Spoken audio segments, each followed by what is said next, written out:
یہ شب گزرنے کے بعد کل کی شب ہوگی، اور کل کی شب کے بعد جو شب آنے والی ہے وہ برات کی شب ہے، اللہ اکبر، نجات کی شب ہے، انسان کے لیے مغفرت کی شب ہے، اللہ اکبر، بڑی خوبصورت ترین رات ہے، فیصلوں کی رات، رزق کے تقسیم کے فیصلوں کی رات، بچوں کے ولادت کے فیصلوں کی رات، موت و حیات کے فیصلوں کی رات، دعا کی قبولیت کی رات۔ اللہ کے رسول صلی اللہ علیہ وآلہ وسلم ارشاد فرماتے ہیں، حضرت جبریل نے مجھ سے کہا کہ یا رسول اللہ صلی اللہ علیہ وآلہ وسلم، جب شعبان کی 15ویں شب آتی ہے تو 300 رحمت کے دروازے کھول دیے جاتے ہیں، اللہ اکبر، آسمانوں کے دروازے کھلتے ہیں، رحمت کے دروازے کھلتے ہیں، اور بڑی مشہور روایت ہے، اللہ اکبر، کہ بنو کلب کی بکریوں کے بالوں کے تعداد کے برابر اللہ لوگوں کی مغفرت فرماتا ہے،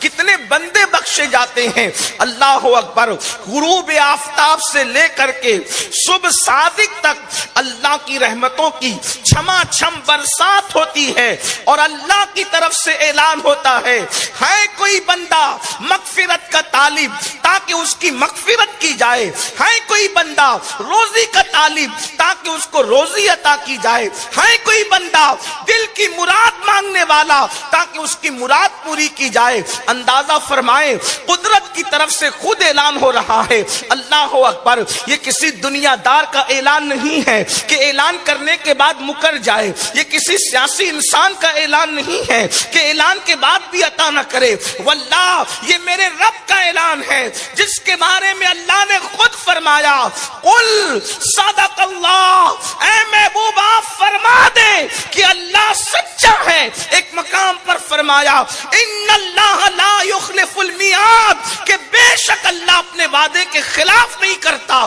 وہ اعلان کر رہا ہے، مانگنے والوں آؤ مانگو، طلب کرنے والے طلب کرو، دامن پھیلانے والے دامن پھیلاؤ، مغفرت چاہیے مغفرت مانگو، اولاد چاہیے اولاد مانگو، روزی چاہیے روزی مانگو، رزق چاہیے رزق مانگو، عزت چاہیے عزت مانگو۔ ارشاد ہوتا ہے آج جو مانگو گے تمہاری جھولیاں بھری جائے گی۔ اللہ اکبر، کتنی خوبصورت رات آنے والی ہے، بخشش کی رات، عطا کی رات۔ میرے آقا علیہ الصلوۃ والتسلیم کے پیارے دیوانوں، اس ماحول کے اندر ہمیں تو زیادہ گڑ گڑانے کی ضرورت ہے، زیادہ طلب کرنے کی ضرورت ہے۔ آج کل لوگ پوچھتے ہیں ایسے حالات میں مسلمانوں کو کیا کرنا چاہیے، جبکہ دنیا کے اندر ہاہاکار مچا ہو، دنیا کے اندر طوفان بدتمیزی بپا ہو، دنیا کے اندر جرائم اللہ اکبر گھر گھر عام ہو، کہیں پر دھواں نکل رہا ہو بستی سے، کہیں پر لاشیں بکھر رہی ہو، کہیں پر اللہ اکبر تباہی مچی ہوئی ہو، کہیں پر انسانی خون سے ہولی کھیلی جا رہی ہو، کہیں پر بچوں کی جو ہے وہ آواز چیخ اور پکار سنی جا رہی ہو، کہیں پر گھر سے بے گھر کیا جا رہا ہو، کہیں پر چھت سے بے چھت کیا جا رہا ہو، کہیں پر دوپٹے چھینے جا رہے ہو، کہیں پر آبرو لوٹی جا رہی ہو، کہیں پر انسانی خون جو ہے پانی سے بھی زیادہ سستا ہو گیا ہو، کہیں پر جانوروں کی تو اہمیت ہے انسانوں کی اہمیت نہ ہو، ایسے موقع پر کیا کیا جائے؟ اللہ اکبر، کسی بہت بڑے مفکر نے کہا تھا اللہ اللہ، جہاں گناہ ہے وہاں فنا ہے، جب انسان گناہ پر دلیر ہوتا ہے اس وقت آبادیاں تباہیوں میں کے اندر جو ہے ویرانوں کے اندر تبدیل ہوتی جاتی ہے، آبادیاں یوں ہی ویرانہ نہیں بنتی، آبادیاں یوں ہی ویرانیوں میں تبدیل نہیں ہوتی اس وقت تک جب تک کہ گناہ نہ ہو۔ گناہ بڑی خطرناک چیز ہے، جہاں گناہ ہے وہاں فنا ہے، گناہ ہمیشہ بربادی لاتا ہے، گناہ ہمیشہ تباہی لاتا ہے۔ تمہیں نہیں پتا اللہ اکبر، تم سے پہلے لوگوں نے جب گناہ کیے، لوگوں نے جب جرائم کیے تو آسمان سے پتھروں کی بارش ہوئی۔ پتھروں کی بارش کس نے کی؟ بہت غور سے سننے کی، خیال کرنے کی ضرورت ہے۔ اندازہ فرمائیں، آج ہم کہتے ہیں یہ مار رہا ہے، وہ مار رہا ہے، وہ پیٹ رہا ہے، وہ ظلم کر رہا ہے، وہ تکلیف پہنچا رہا ہے۔ میں عرض کرنا چاہتا ہوں، اگر کوئی ہمیں کچھ نہ بھی کرے تو قرآن کہہ رہا ہے کہ جب تم جرم کرو گے تو کوئی کچھ نہ بھی کرے ہم تمہیں ماریں گے، ہم تمہیں ماریں گے؟ مجھے بتاؤ، قوم لوط کو مارنے کے لیے کون سا بادشاہ تھا؟ کون سی سیاسی جماعت تھی؟ کون دہشت گرد تھا جس کو آپ نام پیش کریں کہ یہ فلاں تھا، یہ فلاں تھا اور یہ فلاں تھا؟ انہوں نے اپنے آپ پہ دہشت گردی خود کی گناہ کر کے، اس لیے کہ دوسروں پہ ظلم کرنا اتنا بڑا ظلم نہیں ہے جتنا بڑا گناہ کر کے خود پہ ظلم کرنا ہے۔ گناہ تو خود پہ ظلم ہے۔ قرآن کہتا ہے وَلَوْ أَنَّهُمْ إِذْ ظَلَمُوا أَنفُسَهُمْ جَاءُوكَ، اگر وہ اپنی جانوں پہ ظلم کریں، سب سے بڑا ظلم اپنی جانوں پہ ظلم ہے، اور جان پہ ظلم اس کو کہتے ہیں کہ انسان گناہ کرے۔ اس لیے کہ انسان جو بھی ظلم کرے گا اس سے دنیا کی مصیبت آئے گی، لیکن جب انسان گناہ کرے گا تو اس سے جہنم کا دردناک عذاب ہوگا۔ اور جہنم کا دردناک عذاب کیا ہے؟ تو یاد رکھنا، اس کے سر پر اپنی جرائم کا بوجھ ڈال کر ہم سبکدوش نہیں ہو سکتے، ہمیں کلین چٹ نہیں مل سکتی۔ اندازہ کریں، قرآن کہانی قصے کی کتاب تو نہیں، لیکن قرآن نے جو قصص بیان کیا ہے اس لیے بیان کیا تاکہ عبرت ہو، ہمیں عبرت ہو، ہمیں پتا چلے۔ اندازہ کریں، قوم لوط نے جب جرم کیا تو اللہ پاک نے آسمان سے ڈائریکٹ پتھر برسائے، اور پتھر برسے کی شان سے، اللہ اکبر، توجہ تو کریں، غور تو کریں کہ شان سے پتھر برسے۔ پتھر سر پہ گرتے تھے، چھوٹے چھوٹے پتھر تھے، بہت بڑے پتھر نہیں تھے، چھوٹے پتھر سر پہ گرتے تھے، اور وہ انسان کے وجود کو چیرتے ہوئے نیچے سے باہر ہو جاتے تھے۔ اندازہ فرمائیں، اندازہ کریں، کیا آج میری قوم میں قوم لوط کا گناہ موجود نہیں ہے؟ اللہ اکبر۔ کچھ لوگوں کو ہواؤں سے میرے اللہ نے برباد کر دیا، آندھی سے میرے اللہ نے برباد کر دیا، کچھ لوگوں کو طوفان نوح سے میرے اللہ نے برباد کر دیا، کچھ لوگوں کو پانی میں ڈبا کر میرے اللہ نے برباد کر دیا۔ پتا چلا جہاں گناہ ہوگا وہاں فنا ہوگا، وہاں آبادیاں ویرانے میں تبدیل ہوگی۔ پھر اس کا علاج کیا ہے؟ اس کا حل کیا ہے؟ میں سمجھتا ہوں انسان جتنے گناہ کر رہا ہے، شاید ہم لوگوں سے زیادہ آپ کو پتا ہے ہم کیا گناہ گنوا سکتے ہیں۔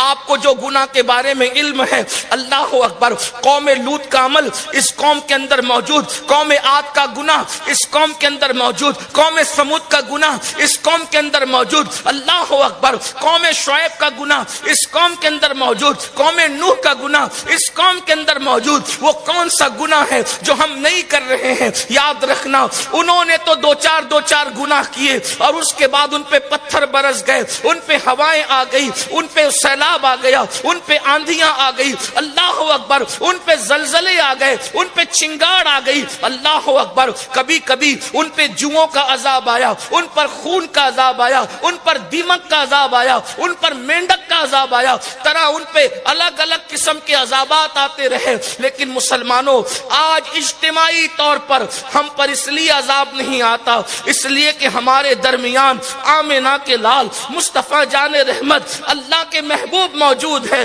اور میرے امام نے اس کو بڑے خوبصورت انداز میں 2 مصروں میں بیان فرمایا۔ ارشاد فرماتے ہیں انت فیہم نے عدو کو بھی لیا دامن میں، انت فیہم نے عدو کو بھی لیا دامن میں، عیش جاوید مبارک تجھے شیدائی دوست۔ ارے ان کی موجودگی تو دشمنوں کو بھی عذاب سے بچائے ہوئے ہیں۔ اگر تو رسول اللہ کا وفادار ہو جائے، جب دشمنوں کو ان کی موجودگی بچا سکتی ہے، تو حضور کا وفادار ہوگا، اس دنیا میں بھی عذاب سے بچے گا، آخرت میں بھی عذاب سے بچے گا، اس شان سے کہ ڈھونڈا ہی کرے صدر قیامت کے سپاہی وہ کس کو ملے جو تیرے دامن میں چھپا ہو۔ لیکن انسان آئے تو دامن میں، آج انسان حضور کے دامن میں آنے کی بجائے گناہوں کے دامن میں آ رہا ہے، جرائم کے دامن میں آ رہا ہے۔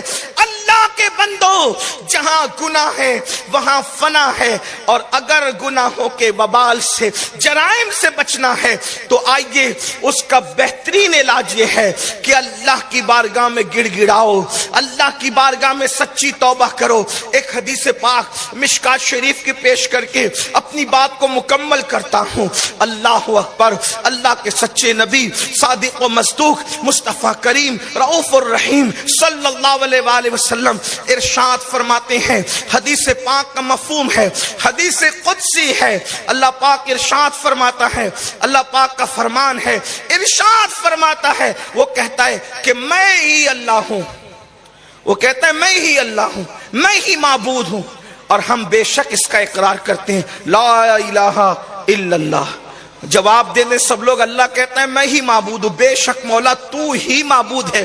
سب کہیں لا الہ الا اللہ، بے شک تو ہی الہ ہے، تو ہی اللہ، اور تیرے سوا ہو بھی کون سکتا ہے؟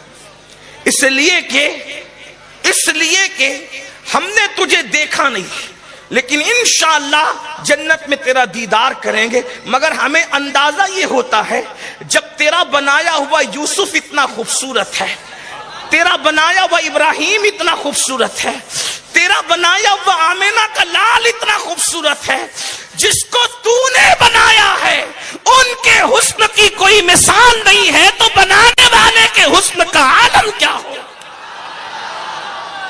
الہ کسی نعرہ تکبیر، نعرہ رسالت، اولاد غوث الہ مانے تو کس کو مانے؟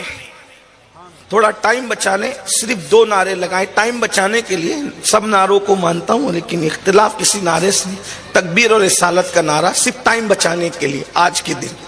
توجہ آپ کی، تو جیسا کوئی ہو، اور ہو بھی جب تیرے بنائے ہوئے جیسے کوئی نہیں۔ محبوب تو بہت بڑی چیز ہے، اگر آپ کی توجہ ہے تو غور فرمائیں، محبوب تو بہت بڑی چیز ہے، وہ تو بہت طاقتور ہے۔ تیرا حبیب اتنا طاقتور ہے کہ اشارہ کرے تو چاند ٹکڑے ہو جائے۔ ہم تو لوگوں کو کہتے ہیں لاؤ نا کوئی ایسا پہلوان جس کے اشارے سے کاغذ ٹکڑے ہو جائے۔ بڑے سے بڑے پہلوان سے کاغذ ٹکڑے نہیں ہوتا، بلکہ ایک اشارے سے کاغذ ٹکڑے نہیں ہوتا۔ اشارہ تو دور کی بات، انگلی سے ایک انگلی سے کاغذ ٹکڑے نہیں ہوتا۔ وہ کیا انگلی ہوگی محبوب کی کہ اشارے سے چاند ٹکڑے ہو گیا، اور صرف ٹکڑے نہیں ہوا، ٹکڑے کرنا بھی تو لوگ بہت جانتے ہیں، لیکن حضور نے صرف توڑا نہیں بلکہ جوڑ کر بتا دیا کہ توڑتے بھی ہیں اور جوڑتے بھی ہیں۔ انگلی میں اشارہ کیا ہے؟ حالانکہ توجہ فرمائے، چھری کاٹنے کا کام تو کر سکتی ہے، مگر چھری جوڑنے کا، جو چیز کاٹتی ہے وہ چیز جوڑ نہیں سکتی، اور جو چیز جوڑتی ہے وہ کاٹ نہیں سکتی۔ چھری کاٹ سکتی ہے، جوڑ نہیں سکتی۔ سوئی دھاگا جوڑ سکتا ہے مگر کاٹ نہیں سکتا، لیکن حضور کی ایک ہی انگلی ہے، ایک لمحے میں اشارہ کرے تو ٹوٹ جائے، ایک لمحے میں اشارہ کرے تو جڑ جائے۔ ایک ہی انگلی ہے، کس کی؟ محبوب کی۔ قربان جائیں، جب بنے ہوئے کی یہ شان ہے تو بنانے والے کی شان کیا؟ اور وہ تو بہت طاقتور ہیں، بہت ان کی طاقت یہ، لیکن دنیا میں سب سے کمزور چیز کیا ہے پتہ ہے تمہیں؟ سب سے کمزور چیز دنیا میں کیا ہے؟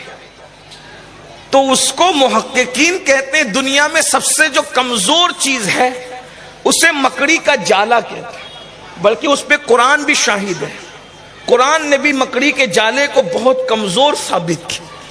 اس کو عربی میں ہمارے علماء تار عنکبوت کہتے ہیں، مکڑی کو عنکبوت کہا جاتا ہے، اور اس کے جالے کو جو وہ بنتی ہے تار ہوتے ہیں۔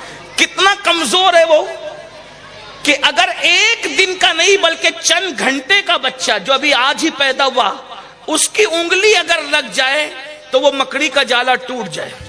کتنا کمزور ہے سور، ایک دن کا بچہ اس کو توڑ سکتا ہے، مگر جس خوبی کے ساتھ مکڑی جالا بناتی ہے، آج تک دنیا میں کوئی سائنسداں ایسا پیدا نہیں ہوا کہ اسی خوبی کے ساتھ مکڑی کے جالے کی طرح وہ کوئی جالا بنا سکے۔ آپ اندازہ فرمائیں، غور فرمائیں، توجہ کریں۔ حضرت یوسف تو بہت بڑی چیز، جناب ایوب تو بڑی شان، حضرت موسیٰ کی تو بڑی شان، آمنہ کے لال کی تو کوئی مثال ہی نہیں، نہ کوئی مثل ہے نہ مثال ہے، جس کا سایہ نہیں ہے اس کی مثال کیا دی جا سکتی ہے۔ لیکن اندازہ فرمائیں، ایک بہت کمزور سی چیز جسے مکڑی کا جالا کہتے ہیں، جس شان سے وہ کیڑا مکڑی جسے ہم کہتے ہیں اپنے جالے کو بنتی ہے، آج تک کوئی سائنسداں اسی شان کے مطابق جالا بن نہ سکا، اسی طرح نہ بنا سکا۔ وجہ قدرت بتا رہی ہے، دیکھو ہمارا بنایا ہوا کیڑا جو کر سکتا ہے اب تک تم بھی نہیں کر سکتے، جب ہمارے بنا ہوئے کیڑوں کے مقابلے میں تم نہیں آ سکتے تو ہمارا مقابلہ کیا؟ نعرہ تکبیر، اس کی طاقت کا اندازہ، اس کی قوت کا اندازہ کرو۔ ایسے خدا کو تم مانتے ہو جس کی شان ہے احد، ایک ہے، لم یلد ولم یولد، اس کی شان ہے آسمان کن کہہ کے بناتا ہے، زمین کن کہہ کے۔ ایسے خدا کی تم عبادت کرتے ہو اور وہ کہتا ہے کہ میں ہی الہ ہوں، بے شک تو ہی الہ، اور تیرے سوا اور ہے کون؟ اس لیے کہ تو ہی الہ، معبود تو صرف تو ہی ہے۔ اور میں آپ کو یہ بتانا چاہتا ہوں مسلمانوں، ہم سب سے زیادہ کس کو چاہتے ہیں، کس سے محبت کرتے ہیں؟ ماں سے زیادہ، باپ سے زیادہ، بھائیوں سے زیادہ، بہنوں سے زیادہ، پیر سے زیادہ، استاد سے زیادہ، کائنات کی ہر شے سے زیادہ۔ جس سے پیار کرتے ہیں اسے محمد الرسول اللہ کہتے ہیں، لیکن ہم ان سے پیار کرتے ہیں، ان سے محبت کرتے ہیں، ان کی بھی عبادت نہیں کرتے۔ آپ کی توجہ ہے؟ جب اتنی پیاری محبوب ہستی ہے، ان سے صرف محبت کرتے ہیں، ان کی عبادت نہیں کرتے۔ لوگ سنیوں کو بدعتی کہتے ہیں، مشرک کہتے ہیں، ہم کہتے ہیں اس سے بڑھ کر ہماری توحید اور کیا ہوگی کہ ہم سب سے زیادہ جسے پیار کرتے ہیں، جس کے نام پہ سر بھی جھکا دیتے ہیں، جس کے نام پہ انگوٹھے چومتے، لب پہ آ جاتا ہے جب نام جناب، منہ میں گل جاتا ہے شہد نایاب، وقت میں ہو کہ ہم جاں بےتاب اپنے لب چوم لیا کرتے ہیں۔ جس کے نام پر اپنے لب چوم لے اس سے پیار کا حال کیا ہوگا؟ جس کے نام پر حالت یہ ہے کہ مرنے کا بھی شوق ہے، جس کے نام پر کی محبت کا عالم یہ ہے کہ دل جان سب قربان کریں، ارے جان نہیں بلکہ جہان قربان کریں، جہان نہیں بلکہ دو جہان قربان کرے، مجبور ہو کر پھر کہتے ہیں کہ دو ہی جہان ہے، یہ ہماری مجبوری ہے۔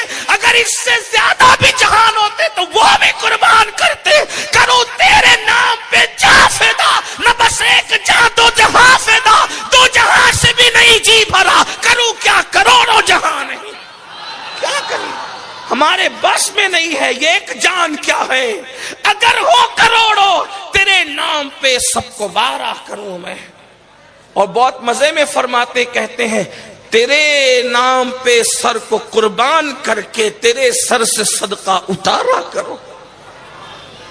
اندازہ جس سے اتنی محبت کرتے ہیں اس کی بھی عبادت نہیں کرتے، تو جس سے سب سے زیادہ پیار کرتے ہیں اس کی بھی عبادت نہیں کرتے، بلکہ وہ جلوہ اگر نظر آ جائے تو پھر یہی کہتے ہیں کہ پیش نظر وہ نوبہار، سجدے کو دل ہے بے قرار، روکیے سر کو روکیے، ہاں یہی امتحان ہے۔ اندازہ فرمائے تو مولا بے شک تو ہی خدا ہے، تو ہی معبود ہے، تیرے سوا کوئی معبود۔ محبوب تو بہت ہیں لیکن معبود ایک ہی ہے، محبوب بہت ہے معبود ایک ہی ہے، اور وہ کہتا ہے کہ میں ہی الہ ہوں، میں ہی معبود ہوں۔ اور پھر کہتا ہے بندو جب تم میری اطاعت کرتے ہو، میری فرما برداری کرتے ہو، حدیث پاک کا مفہوم پڑھ رہے ہیں، جب تم میری اطاعت اور فرما برداری کرتے ہو تو میں تمہیں اپنا محبوب بنا لیتا ہوں۔ محبوبیت کہاں ملتی ہے؟ اطاعت پر، فرما برداری پر۔ جب تم میری اطاعت کرتے ہو، فرما برداری کرتے ہو، تو تمہیں محبوب بناتا ہوں، تمہیں عزت عطا کرتا ہوں، تمہیں وقار عطا کرتا ہوں، تمہیں شان و شوکت عطا کرتا ہوں۔ اور پھر فرمایا گیا جب تم میری نافرمانی کرتے ہو، اب دیکھیے اللہ اکبر کیا کہا جا رہا ہے، جب تم میری نافرمانی کرتے ہو تو پھر میں تم پر ظالم مسلط کر دیتا ہوں۔ بلکہ اس سے پہلے فرمایا کہ جب تم میری نافرمانی کرتے ہو تو میں تم سے ناراض ہو جاتا ہوں، میں تمہیں اپنا دشمن بنا لیتا ہوں اور نافرمانوں پہ لعنت کرتا ہوں اور ان پر ظالموں کو مسلط کرتا ہوں، اور